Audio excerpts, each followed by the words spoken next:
Hey guys, welcome to my YouTube channel study with Devbhoomi. Friends, आज हम लोग इस वीडियो में देखेंगे उत्तराखंड जीके क्विज का पार्ट 5।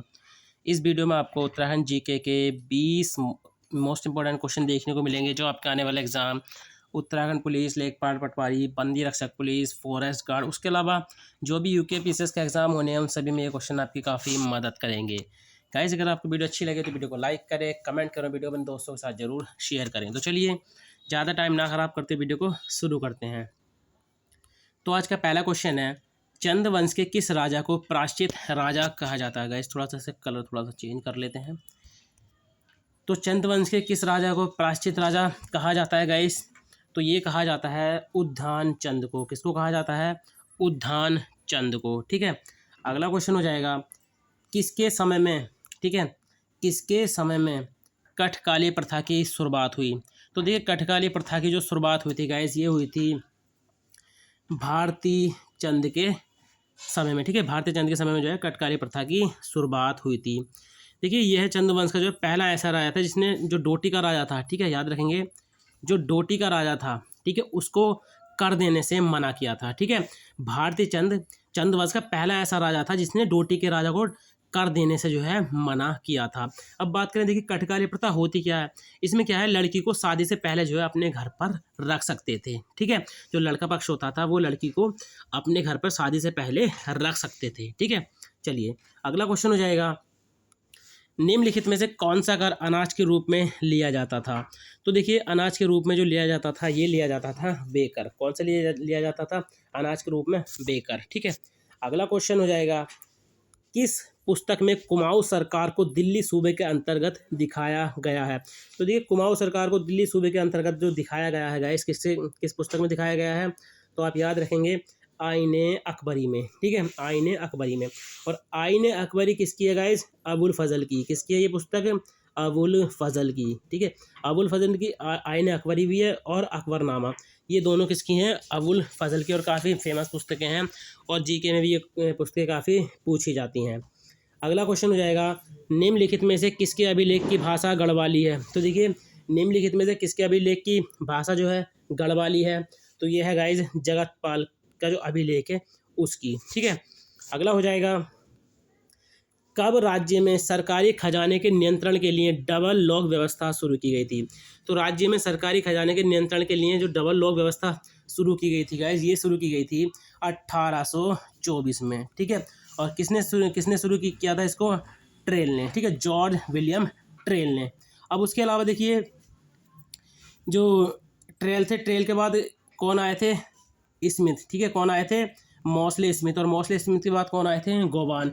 इस पॉइंट को आप जरूर याद रखना। ठीक है, अब चलिए अगला क्वेश्चन देख लेते हैं हम लोग, कुमाऊं का बेताज बादशाह यानी बिना मुकुट वाला राजा कहा जाता है? तो कुमाऊं का बेताज बादशाह जो कहा जाता है गाइज, ये कहा जाता है हेनरी रैमजे को। किसको कहा जाता है? हेनरी रैमजे को। ठीक है, चलिए अगला क्वेश्चन हो जाएगा, उत्तराखंड में किस कांड को जलियांवाला कांड भी कहा जाता है? तो जलियांवाला बाग कांड किसको कहा जाता है? तो ये कहा जाता है गाइज, जो तिलाड़ी कांड हुआ था। ठीक है, जो तिलाड़ी कांड हुआ था, या इसको कहते हैं रवाई कांड। क्या कहते हैं इसको?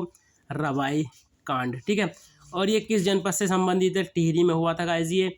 और ये कब हुआ था? 30 मई। ठीक है, 30 मई 1930 को हुआ था ये। तो याद रखेंगे, उत्तराखंड में किस कांड को जलियांवाला बाग कांड कहा जाता है?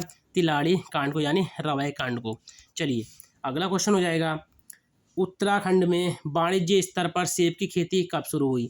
तो उत्तराखंड में वाणिज्य स्तर पर जो सेब की खेती की शुरुआत हुई थी गाइस, ये हुई थी 1800। गाइस देखिए, ये थोड़ा सा इसमें ये ऑप्शन में जो है इसमें गड़बड़ थी। ठीक है, इसमें थोड़ी सी गड़बड़ हुई थी क्योंकि इसमें जो ऑप्शन नहीं है, लेकिन ये आप याद रखना थोड़ा सा 1860। ठीक है, ये ऑप्शन, ये वाला मान लीजिए कोई सी भी। ठीक है, ये लास्ट वाला ऑप्शन था, तो 1860 में हुई थी ये ऑप्शन, इसमें थोड़ा सा गलत हो गया गाइस। ठीक है, 1860 की जगह जो मैंने इसको टाइप करा था तो 1807 हो गया।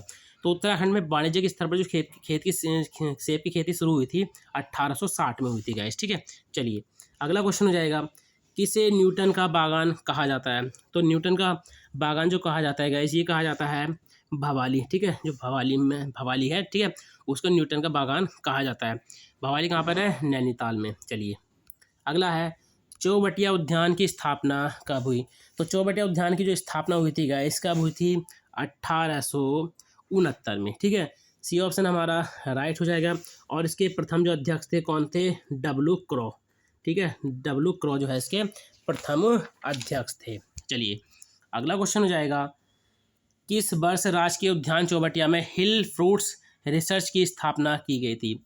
तो किस वर्ष जो है राजकीय उद्यान चौबटिया में हिल फ्रूट्स रिसर्च की स्थापना की गई थी? तो आप याद रखेंगे 1932 में, यानी डी ऑप्शन जो है हमारा राइट हो जाएगा। अगला क्वेश्चन है, राज्य में फ्री सैंपल स्टेट का संबंध किससे है? तो देखिए राज्य में फ्री सैंपल स्टेट का जो संबंध है ये किससे है? चाय बागान लगाने के लिए भूमि, ठीक है। चाय बागान लगाने के लिए भूमि, ठीक है। कंपनियों ने जो है कुछ परिवार को जो है चाय के बागान लगाने के लिए कुछ भूमि मुफ्त आवंटित की थी, उसको क्या कहते हैं? फ्री सैंपल स्टेट, ठीक है। तो वो क्या कहलाती है? Free sample state. चलिए अगला क्वेश्चन हो जाएगा, राज्य में पायरेथम की खेती की शुरुआत कब हुई? तो देखिए राज्य में पायरेथम की खेती की जो शुरुआत हुई थी ये कब हुई थी?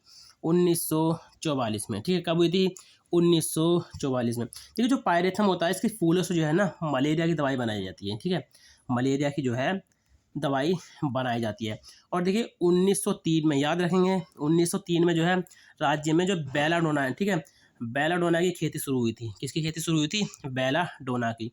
चलिए अगला क्वेश्चन है, देश के प्रथम हॉर्टिकल्चर प्रयोग एवं प्रशिक्षण केंद्र की स्थापना कब की गई? तो देखिए हॉर्टिकल्चर प्रयोग एवं प्रशिक्षण केंद्र की जो स्थापना की गई थी, कब की गई थी? 10 जुलाई 1934 को, ठीक है। ये देश का भी उत्तराखंड का भी प्रथम ही है, ठीक है। देश का भी उत्तराखंड का प्रथम है, ठीक है। चलिए अगला क्वेश्चन हो जाएगा, निम्नलिखित में से ज्ञान भेषज्य, ठीक है, मंजरी है गाइस, ये मंजरी, ठीक है, मंजरी।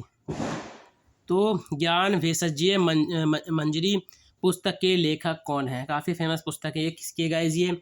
तो ये पुस्तक है गुमानी पंत जी की। किसकी है? गुमानी पंत जी की। गुमानी पंत जी की बात करें तो इनका जन्म हुआ था 1790 में, और कहाँ पर हुआ था? काशीपुर में, ठीक है। काशीपुर में हुआ था। इनके पिता देवी निधि पंत थे और माता इनकी देव मंजरी थी। दादा इनके पुरुषोत्तम पंत थे। तीनों ही इंपॉर्टेंट है, तीनों का ही नाम आपने याद रखना है। अगला क्वेश्चन हो जाएगा, राज्य में कब सिंचाई एवं घराटों का पानी सरकार के नियंत्रण में लाया गया? तो राज्य में देखिए कब जो है सिंचाई एवं घराटों का जो पानी था वो सरकार के नियंत्रण में लाया गया था। तो ये लाया गया था 1917 में, ठीक है। और देखिए पेयजल को छोड़कर, ये याद रखेंगे आप, पेयजल को छोड़कर, ठीक है, पेयजल को छोड़कर जो है वो सभी, ठीक है, जो सिंचाई घराटों का पानी था वो सरकार के नियंत्रण में आया था, लेकिन पेयजल को छोड़कर, ठीक है। चलिए अगला क्वेश्चन हो जाएगा, किस प्रथा में निःशुल्क भोजन की व्यवस्था करनी पड़ती थी? तो देखिए किस प्रथा में जो है निःशुल्क भोजन की व्यवस्था करनी पड़ती थी? तो ये करनी पड़ती थी कूली बर्दाश्त के अंतर्गत, ठीक है। कूली उतार की हम लोग बात करें तो अंग्रेजों का सामान जो है ढोकर ले जाना पड़ता था। इसमें कूली बर्दाश्त में मैंने बताया था निःशुल्क भोजन की व्यवस्था करनी होती थी। और कूली बेगार, ठीक है, इसमें क्या होता था? परिश्रम के रूप में जो है पैसा नहीं मिलता था, मिलता भी था तो ना के बराबर, मतलब बहुत कम मिलता था, बहुत कम, ठीक है। तो ये मान सकते हैं ना के बराबर ही मिलता था। चलिए अगला क्वेश्चन हो जाएगा, प्रथम विश्व युद्ध के दौरान गढ़वाली सेनाओं को किस देश के लोगों ने, ठीक है, मित्र सेनाओं के तूफानी सैनिक कहा? काफ़ी महत्वपूर्ण क्वेश्चन है गाइस ये। तो प्रथम विश्व युद्ध के दौरान गढ़वाली सेनाओं को किस देश के लोगों ने मित्र सेनाओं के तूफानी सैनिक कहा था? तो ये कहा था जर्मनी के, ठीक है। और प्रथम विश्व युद्ध कब हुआ था गाइस? 18 जुलाई 1914 से, ठीक है, 18 जुलाई 1914 से 11 नवंबर 1918 तक, ठीक है। 1914 से 1918 तक जो है प्रथम विश्व युद्ध जो है वो चला था, ठीक है। चलिए अगला क्वेश्चन हो जाएगा, तराई भाबर में पटवारियों और कानूनगो की नियुक्ति कब की गई? तो तराई भाबर में देखिए पटवारियों और कानूनगो की जो नियुक्ति की गई थी ये कब की गई थी? 1897 में, ठीक है, 1897 में। इनकी नियुक्ति डिप्टी कमिश्नर करता था। ये पॉइंट आप जरूर याद रखना, इनकी नियुक्ति कौन करता था? डिप्टी कमिश्नर करता था, ठीक है। तो गाइज ये थे आज के 20 मोस्ट इंपॉर्टेंट क्वेश्चन जो आपका आने वाला एग्जाम जितने भी यूपीपीसीएस के, उन सभी में ये क्वेश्चन आपकी काफ़ी मदद करेंगे। गाइज अगर आप हमारे चैनल स्टडी विद देवभूमि से जुड़ना चाहते हैं तो आप हमारे चैनल को सब्सक्राइब कर सकते हैं। जब चैनल को सब्सक्राइब करेंगे तो बराबर बने घंटे के निशान को जरूर क्लिक कर लें ताकि आप किसी भी वीडियो के नोटिफिकेशन को मिस ना कर पाएँ। तो चलिए मिलते हैं अपनी नेक्स्ट वीडियो में। Thank you for watching.